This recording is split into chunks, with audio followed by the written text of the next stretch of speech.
Welcome here to Jackie Robinson Field. My name's Stephen Hogenkamp. I'm welcomed right here by head coach of the Arroyo Seco Saints, Aaron Milam. So, Coach, big bounce back win tonight after a tough one yesterday. Talk to me about the timely hitting that went in, especially a couple big hits from Drew Cowley. Drew Cowley, that's a 5-year story here. So, absolutely. Game one, was feeling it out again, and game two, first at bat, grounded out at second base, and I kind of looked at him like, it's coming, right? Don't worry, it's coming. Next one, he got it. He left the yard there, and then he got the big one here, the go ahead. So, on one hand, it's absolutely that's huge, but the game is about managing expectations, right? So if you want to manage your own expectations, like I expect that of him. Mm-hmm. All right, he's been that every year. Yeah, and then going to the pitching side, yesterday I had a little trouble with the control, but tonight it was really lights out pitching, only allowing 3 walks in tonight's game. What was the approach that you thought really worked for tonight's pitchers? It's a personnel issue, really. And there's a difference between early in the season and, we're going on week 3 next week, and so the season's going to start to materialize and the games start to really count, right? Early doesn't really matter. Everyone figures everything out early. The matter of fact and the frank thing is, we told them last night, you can't go in there and you can't walk guys. If you go in there and you walk 2 guys, we're going to come get you. And if we can't go back to you, we can't go back to you. That's just the name of the game.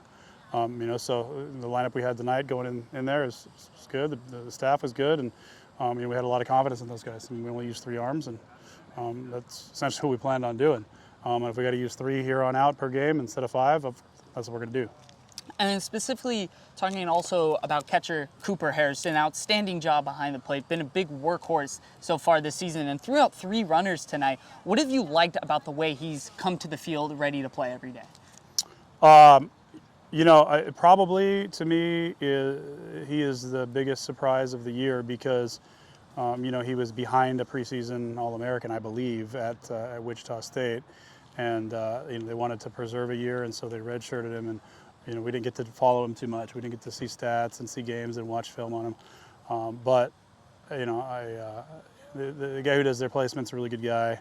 Made sure we got a good one, and we saw it right away, but when we got here, but.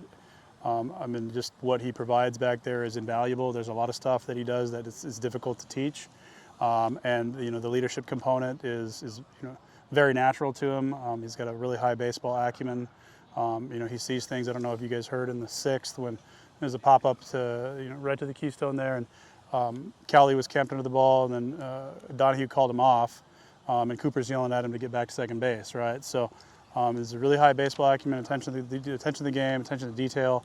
Probably the best catcher we've had here. At least the Saints have had in the California League here. Yeah, for sure. And then for the team overall, what are you really liking from that dugout atmosphere from the Saints? This is the quickest, and I said that to him in the first week. This is the quickest that the dugout's ever gotten together the way they did, and that's what kind of makes it special, right? You don't always remember every at bat, and you don't remember the wins and losses, but you remember the guys that you sat next to in the dugout. Teams year in and year out, by the end of the year, they get to that point, but they wish they could keep going, right? Because they start playing for each other. Much like the program goes, it's summer baseball is a sprint that seems like it takes forever, but when you get it to the end, you're like, hey, that was a really short time. I want to do that again. But these guys, they're going to make a really special experience for themselves, just based upon the way they approached the dugout, the way they got together really quick. It could be a real special ending to it. Well, thank you, Coach Milam, for joining me here. The Saints will go on to play Lincoln Potters up in Northern California tomorrow. Catch that on YouTube as well as the rest of social media at 6:35 p.m. We'll see you then.